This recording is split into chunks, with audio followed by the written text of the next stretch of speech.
ընտանեկան ջերմության մասին։ Ես ձեզ ասել եմ, որ հիմա աշխարհում ինչ է շատ քարոզվում, հարաբերություններ առանց պատասխանատվության։ Նոր այսպեսի շարժում է սկսել, տղան աղջիկը իրար հավանում են, պետք չի ամուսնանել, կարող են իրար քնել, մի տան մեջ ապրել, իրար հետ միասին աշխատանքի գնալ գալ, եթե սիրեն հանկարծ այդ ընթացքում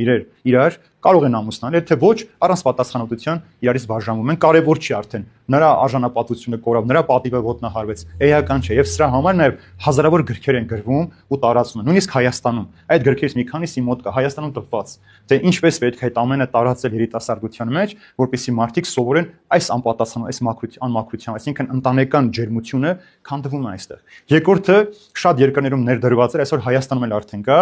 ամուսնություն պայմանագրով,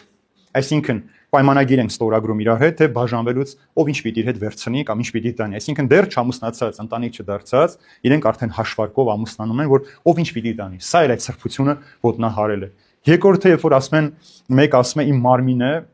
իմն է, ես ինչ կուզեմ այդ մարմնի հետ կանեմ։ Այսօր սա է նաև սովորեցնում, որ քո ծնող իրավունք չունի քեզ ասել դու ինչպես անես, դու ազատ մարդ ես։ Դրա համար շատ հաճախ մեր տներում մեր երեխաները մեզ կարող են ասել, սպասում եմ 18-ից լռանա, պրծնեմ ձեզանից։